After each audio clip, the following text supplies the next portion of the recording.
지금 이 순간에도 당신의 통장 잔고는 잠들어 있습니다. 아침에 눈 뜨고 출근하고 야근하고 겨우 월급 받아서 월세 내고 보험료 내고 나면 남는 건 고작 몇십만 원이죠. 그걸 몇 년 모아봤자 집값은 이미 저 멀리 달아나 있고요.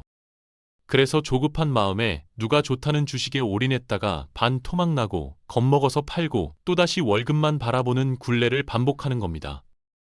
이 고리를 끊는 방법은 딱 하나예요. 잠자는 동안에도 돈이 스스로 불어나는 시스템을 만드는 겁니다. 덧셈의 세계에서 곱셈의 세계로 넘어가야 합니다. 오늘 이 영상 하나가 그 출발점이 될 겁니다.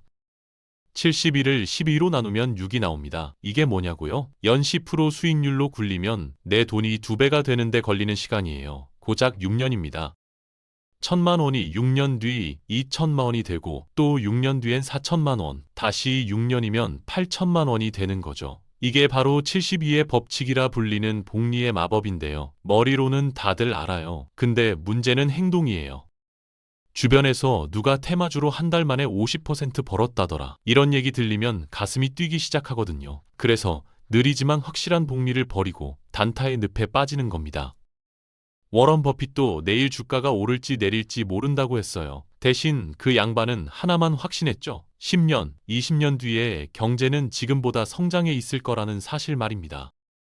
복리는 눈덩이랑 똑같아요. 처음엔 손바닥만 한 눈뭉치를 굴리는데 별로 커지지 않습니다. 근데 언덕 중턱을 지나면요. 그때부터는 굴리는 게 아니라 눈덩이가 알아서 굴러가기 시작해요. 투자도 마찬가지예요. 처음 10년은 정말 지루합니다. 통장 잔고가 찔끔찔끔 올라가는 걸 보면 이게 맞나 싶죠. 근데 20년을 넘기는 순간 수익 곡선이 거의 수직으로 꺾여 올라갑니다. 버핏 자산의 99%가 50세 이후에 만들어졌다는 사실이 이걸 증명하고 있어요. 저는 이걸 로켓 발사에 비유하고 싶어요. 로켓이 지구를 벗어나려면 엄청난 중력을 뚫어야 하잖아요. 그때 연료의 90%가 소모된다고 합니다. 자산 형성도 똑같아요. 0원에서 1억 원까지가 가장 고통스러운 구간이에요. 월급에서 생활비 빼고 보험료 빼고 경조사비 빼면 투자할 돈이 얼마 안 되거든요. 그 돈 모아서 1억 만들려면 보통 7년에서 10년은 걸립니다. 그래서 대부분 중간에 포기하는 거예요. 근데 이 1억이라는 숫자가 왜 중요하냐면요. 수학적으로 증명된 티핑 포인트이기 때문입니다. 연 10%만 굴려도 1년에 1,000만 원이 불어나요. 월급 외에 매달 83만 원이 그냥 생기는 셈이죠. 여기서 재밌는 현상이 하나 일어나는데요. 통장에 1억이 찍히는 순간 사람의 심리가 바뀝니다. 조급함이 사라지고 여유가 생겨요. 공포에 질려 주식을 내던지는 일이 줄어들고 냉정하게 판단할 수 있게 되는 거죠. 대기권을 뚫고 나온 로켓이 무중력 상태에 들어가면 엔진 없이도 날아가듯이 1억을 넘긴 자산은 시스템이 알아서 굴려주기 시작합니다. 다만 여기서 치명적인 실수를 하는 분들이 있어요. 힘들게 모은 1억을 연 2%짜리 은행 예금에 넣어두는 거예요. 그건 로켓 엔진을 끄고 다시 지구로 추락하겠다는 것과 다를 바 없습니다. 자, 그러면 그 소중한 1억을 어디에 넣어야 할까요? 여기서 많은 분들이 실수하는 게 하나 있어요. 요즘 뜨는 종목 하나에 몰빵하는 겁니다. 카페를 생각해 보세요. 아메리카노만 파는 카페가 있고, 라떼도 있고, 스무디도 있고, 디저트까지 파는 카페가 있어요. 갑자기 한여름이 와서 뜨거운 커피 주문이 뚝 끊겨도 두 번째 카페는 스무디와 빙수로 버틸 수 있거든요. 투자도 마찬가지예요. 주식만 가득 담으면 하락장이 왔을 때 속수무책으로 당하는 겁니다. 그래서 필요한 게 분산 투자인데요. 쉽게 말해 축구팀을 꾸린다고 생각하시면 돼요. 공격수 11명을 세우면 골은 많이 넣을 수 있을지 몰라도 수비가 뚫려서 결국 지거든요. 공격수도 있어야 하고 미드필더도 있어야 하고 수비수도 반드시 있어야 합니다. 투자에서 공격수는 주식이에요. 그리고 수비수는 채권, 금, 달러 같은 안전자산이죠. 실제로 2022년 주식시장이 곤두박질 쳤을 때 기억나시죠? 그해 달러 가치가 급등하면서 달러를 갖고 있던 사람들은 주식 손실을 상당 부분 메울 수 있었어요. 이게 분산 투자의 위력입니다. 그리고 개인 투자자가 이 분산을 가장 쉽게 실현할 수 있는 도구가 있는데요. 바로 ETF입니다. 다음 챕터에서 이걸 제대로 파헤쳐 보겠습니다. ETF가 뭐냐? 한마디로 말하면 백화점 선물 세트예요. 삼성전자 하나 사려면 수백만 원이 필요하지만 ETF 하나 사면 단돈 10,000원으로도 애플, 마이크로소프트, 엔비디아 같은 글로벌 기업 수백 개의 동시 투자가 되는 겁니다. 그러면 이 선물 세트를 어떻게 조합하느냐가 중요하겠죠. 기본 틀을 하나 알려드릴게요. 먼저 전체 자금의 50%에서 60%는 성장을 위한 주식형 ETF에 넣습니다. 미국 SP500을 기본축으로 깔고 기술주 중심의 나스닥 100을 섞는 거예요. 그 다음 20%에서 30%는 채권 ETF에 배분합니다. 이게 바로 수비수 역할을 하는 거죠. 주식이 흔들릴 때 포트폴리오가 와르르 무너지는 걸 막아주는 완충제예요. 나머지 10%에서 20%는 금이나 원자재 ETF에 넣어둡니다. 이건 보험이에요. 전쟁이 나든 인플레이션이 폭주하든 금은 배신하지 않거든요. 실제로 세계 최대 헤지 펀드 브리지워터가 이 방식으로 주식, 채권, 금, 원자재를 배합한 올레더 포트폴리오를 만들었는데요. 30년 넘게 어떤 경제 위기에서도 안정적인 수익을 냈습니다. 지금 당장 10만 원만 있어도 괜찮아요. 이 비율대로 연습용 포트폴리오를 하나 만들어 보세요. 직접 시장이 출렁이는 걸 경험하는 것만으로도 투자 감각이 완전히 달라질 겁니다. 여기서 한 단계 더 나가볼게요. 바벨이라고 아시죠? 양쪽 끝에 무거운 원판이 달린 역기 말입니다. 투자에도 이 바벨 모양의 전략이 있어요. 핵심은 간단합니다. 자산의 90%는 겁쟁이처럼 지키고 나머지 10%는 야수처럼 공격하는 거예요. 90%는 국채나 달러 같은 원금이 거의 확실하게 보장되는 자산에 넣어둡니다. 그리고 10%는 아예 없어져도 된다고 마음먹고 신기술 섹터나 초기 스타트업 같은 고위험 자산에 베팅하는 거죠. 이게 왜 강력하냐면요. 구조 자체가 비대칭이기 때문이에요. 10%가 전멸해도 90%에서 나오는 이자로 충분히 복구됩니다. 근데 반대로 그 10%가 3배, 5배로 터지면요. 전체 자산이 한 단계 점프하는 거예요. 1억이 있다면 9천만 원은 철벽으로 맞고 1천만 원만 전장에 내보내는 겁니다. 잃어도 1천만 원이지만 터지면 수천만 원을 벌 수 있는 구조죠. 그런데 현실에서는 정반대로 하는 분들이 너무 많아요. 전 재산의 90%를 위험한 곳에 쏟아붓고 매일 주가 창을 들여다보면서 전전긍긍하다가 폭락장이 오면 공포에 질려 바닥에서 팔아버리는 거예요.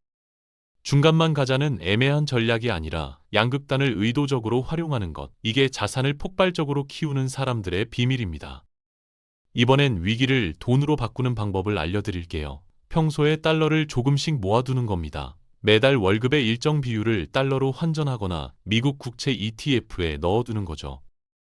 이게 왜 중요하냐면요. 경제 위기가 터지면 항상 똑같은 패턴이 반복되거든요. 환율이 치솟고 국내 자산 가격은 바닥을 뚫습니다. 2008년 금융위기 때도 그랬고 2020년 코로나 때도 그랬어요. 그때 달러를 쥐고 있던 사람들은 어떻게 했을까요? 급등한 달러를 팔아서 폭락한 삼성전자를 반값된 강남 아파트를 주워 담았습니다. 이걸 달러 스위칭이라고 해요. 남들이 공포에 질려 투매할 때 오히려 헐값에 우량 자산을 사들이는 전략이죠. 좀 더 구체적으로 가볼게요. 달러 자산, 미국 주식, 한국 주식을 각각 3분의 1씩 나눠서 투자하는 3분법이 있어요. 이렇게 해두면 한쪽이 무너져도 다른 쪽이 버텨주고 주기적으로 비율을 맞추는 리밸런싱을 하면서 자연스럽게 싼 걸 사고 비싼 걸 파는 효과가 생깁니다. 환율이 오르락내리락 할 때마다 불안해하실 필요 없어요. 한 번에 바꾸지 말고 나눠서 환전하고 나눠서 매수하면 됩니다. 위기는 준비된 사람에겐 언제나 세일 기간이니까요. 솔직히 말씀드릴게요. 1억을 10억으로 불리는 과정에서 가장 무서운 적은 폭락장이 아닙니다. 지루함이에요. 매달 꼬박꼬박 넣고 있는데 통장 잔고는 찔끔 올라가다 또 내려가고 옆에서는 누가 코인으로 대박났다는 소리가 들려오죠. 그럼 흔들리기 시작하는 겁니다. 모소 대나무라고 들어보셨어요? 이 대나무는 심고 나서 4년 동안 눈에 보이는 성장이 거의 없어요. 땅 위로는 고작 몇 센티미터 올라올 뿐이죠. 근데 땅 속에서는 사방으로 뿌리를 뻗고 있는 겁니다. 그러다 5년째 되는 해에 하루 30cm씩 폭발적으로 자라기 시작해요. 자산도 이것과 똑같습니다. 얼음이 영하 1도에서 영하 0.5도가 되어도 아무 변화가 없어 보이잖아요. 하지만 0도를 딱 넘는 순간 녹기 시작하듯이 자산도 임계점을 넘으면 수직으로 치솟는 구간이 옵니다. 여기서 하나 더 경계해야 할 게 있는데요. 초심자의 행운이에요. 처음 주식을 시작하고 운 좋게 수익이 나면 그걸 자기 실력이라고 착각하거든요. 그래서 판돈을 키우고 레버리지까지 쓰다가 결국 한 방에 날리는 겁니다. 투자가 재미있고 스릴 넘친다면 그건 투자가 아니라 도박을 하고 있을 확률이 높아요. 좋은 투자는 벽에 페인트 칠하고 마르는 걸 지켜보는 것처럼 지루한 법입니다. 그러면 이 지루한 여정에서 구체적으로 어떤 변화가 일어나는지 단계별로 보여드릴게요. 첫 번째 관문은 1억 원입니다. 앞서 말했듯이 여기가 가장 힘든 구간이에요. 30대 직장인 김 대리를 떠올려 보죠. 매달 150만 원씩 투자하면서 연 8% 수익을 냈다고 치면 1억 모으는데 대략 5년이 걸립니다. 이 5년이 정말 길게 느껴져요. 친구들은 차 바꾸고 해외여행 다니는데 나만 아끼고 있으니까요. 근데 1억을 찍는 순간부터 게임이 바뀝니다. 두 번째 관문인 5억 원 구간에 들어서면요. 자산이 벌어다주는 돈이 월급만큼 커지기 시작해요. 연 8%면 1년에 4천만 원, 매달 330만 원이 그냥 불어나는 겁니다. 이때부터 삶의 선택지가 넓어져요. 싫은 상사 밑에서 억지로 버틸 필요 없이 하고 싶은 일에 도전할 수 있는 여유가 생기는 거죠. 그리고 세 번째 관문인 10억 원에 도달하면 풍경이 완전히 달라집니다. 연 4%만 인출해도 매년 4천만 원이에요. 원금은 손대지 않으면서 생활이 가능한 수준이죠. 여기서 핵심은 속도예요. 0원에서 1억까지 5년 걸렸다면 1억에서 2억은 3년이면 됩니다. 복리가 가속이 붙었으니까요. 그리고 5억에서 10억은 눈 깜짝할 사이에 지나갑니다. 결국 처음 1억까지의 고통을 버틴 사람만이 이 가속의 열매를 따먹을 수 있는 겁니다. 자산을 불리는 동안 반드시 갖고 있어야 할 보험이 하나 있어요. 바로 금입니다. 전쟁이 터지든 은행이 망하든 금은 수천 년 동안 가치를 잃은 적이 없거든요. 정부가 돈을 마구 찍어내면 지폐 가치는 떨어지지만 금 한 돈의 무게는 절대 변하지 않습니다. 그래서 전 세계 중앙은행들이 금고에 금을 쌓아두는 거예요. 개인 투자자도 포트폴리오의 10% 정도는 금 ETF로 채워두면 예측 불가능한 위기에서 방패 역할을 톡톡히 합니다. 그 다음으로 챙겨야 할 게 연금 계좌예요.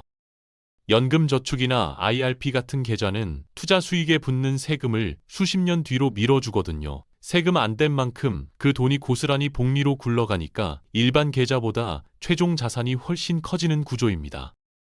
세금 혜택까지 더하면 사실상 공짜 수익률을 얹어주는 셈이죠. 부동산 얘기도 빼놓을 수 없는데요. 내 집 한 채는 강제로 장기 투자를 하게 만들어주기 때문에 돈을 모으는데 효과적이에요. 다만 무리하게 대출을 끼고 여러 채를 사면 이자 부담에 현금 흐름이 막혀버릴 수 있습니다. 그래서 거주용 한 채 외에는 리츠 ETF나 배당 성장 ETF로 월세처럼 꼬박꼬박 현금이 들어오는 시스템을 만드는 게 더 유연한 전략이에요. 지금까지 시스템을 만드는 법을 알려드렸는데요. 이 시스템의 속도를 2배로 끌어올리는 방법이 하나 더 있습니다. 바로 투자금 자체를 늘리는 거예요. 복리라는 엔진이 아무리 강력해도 거기에 넣는 연료가 적으면 속도가 안 나거든요. 매달 50만 원 투자하는 사람과 150만 원 투자하는 사람의 10년 뒤는 완전히 다른 세상입니다. 그래서 본업 외에 수입원을 하나 더 만들어야 해요. 퇴근 후 2~3시간을 투자해서 블로그를 운영하든 온라인 강의를 만들든 중고 거래를 하든 방법은 상관없어요. 중요한 건 그렇게 번 돈을 소비가 아니라 투자 계좌에 꽂아 넣는 겁니다. 이걸 양의 되먹임 루프라고 하는데요. 자산이 불어나면 수익금이 커지고 거기에 노동으로 번 추가 수입까지 얹으면 복리의 기울기가 확 꺾여 올라가는 거예요. 10년 걸릴 목표가 5년으로 당겨지고 5년 걸릴 목표가 3년으로 줄어듭니다. 자기 개발에 들이는 시간과 돈도 낭비가 아니에요. 새로운 스킬 하나가 월 50만 원의 부수입을 만들어주면 그건 투자 엔진에 터보를 장착하는 것과 같거든요. 전방에서 돈이 싸우는 동안 후방에서 쉬지 않고 보급을 넣어주는 사람이 결국 이 게임에서 가장 빨리 승리합니다. 여기까지 오셨다면 이미 가장 어려운 걸 해내신 겁니다. 시스템을 이해하고 첫 발을 내딛는 것, 그게 전체 여정의 절반이에요. 1억을 모으고 복리 엔진을 돌리기 시작한 순간부터 당신의 자산은 이미 10억을 향해 날아가고 있는 우주선입니다. 이제 싸워야 할 적은 폭락장도 아니고 불경기도 아니에요. 내 안의 조급함과 불안, 그것만 이기면 됩니다. 일찍 시작하고 분산하고 시장을 떠나지 마세요. 남들이 호들갑 떨 때 묵묵히 시스템을 점검하는 사람이 결국 쉬는 날에도 돈이 들어오는 자유를 손에 쥐게 될 겁니다.